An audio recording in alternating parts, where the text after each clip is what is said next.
Sir ಇದೊಂದು ದೋಸ್ತು ಒಂದು ಗಾಡಿ ಕಳಿಸ್ಕೊಡಿದ್ರು ಅಶೋಕ್ ಲೇಲ್ಯಾಂಡ್. ಹ್ಞೂ ಸರ್ ಕಳಿಸಿದ್ವಿ. ಮಾಡಲ್ ಎಷ್ಟು ಗಾಡಿ ಇದು? ಸರ್ ಇದು 21 ಎಂಡು ಸರ್ ಡಿಸೆಂಬರ್. 21 ಎಂಡಿಂಗ್. ಹ್ಞೂ ಸರ್. ಓನರ್ ಎಷ್ಟಾಗಿದ್ದಾರೆ ಗಾಡಿ?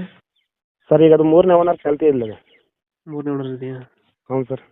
2021? ಹ್ಞೂ ಸರ್ 21. ಸರ್ 20 ಎಂಡು ಸರ್ ಅದು December. 20 ending. Okay okay. Documents ಎಲ್ಲ ರನ್ನಿಂಗ್ ಇದೆಯಾ? ಹ್ಞೂ ಸರ್ ಎಲ್ಲ ಇದೆ ಸರ್. ಡಿಸೆಂಬರ್ವರೆಗೂ ಮತ್ತು ಇನ್ಸೂರೆನ್ಸ್ ಇದೆ, FC 26ವರೆಗೂ ಇದೆ. ಹ್ಞೂ. ಸರ್ ಅದು ನಾವು ತಗೊಂಬಂದು ಜಸ್ಟ್ ಒಂದು 2 ಮಂತ್ ಆಗ್ಯದ ಸರ್ ಅಷ್ಟೇ. ಅದು ನಮಗೆ ಸರ್ ನಾವು ಮತ್ತು ಈರುಳ್ಳಿ ವ್ಯಾಪಾರ ಮಾಡೋರು. ಹಾಂ ಹಾಂ. ಸರ್ ನಮಗೆ ಅದು ದೊಡ್ಡ ಗಾಡಿ ಆಗುತ್ತೆ, ಸಣ್ಣ ಇದರಲ್ಲಿ ಹಳ್ಳಿಗಳಲ್ಲಿ ಕಟ್ಟಾಗಲ್ಲ ಗಾಡಿ ಅದು. ಹಾಂ ಹಾಂ ಹಾಂ. ಆ ಉದ್ದೇಶಕ್ಕೆ ಸರ್ ಕೊಡ್ತಾ ಇದ್ದೇವೆ ಗಾಡಿ ಅದು. ದೋಸ್ತರು ಯಾವುದು ಗಾಡಿ ಇದು?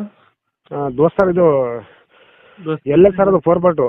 LS 4 ಹಾಂ 93,000 ಹೊಡಿದೆ ಗಾಡಿ. ಇಂಜಿನ್ ಚೆನ್ನಾಗಿದೆ ಗಾಡಿದು?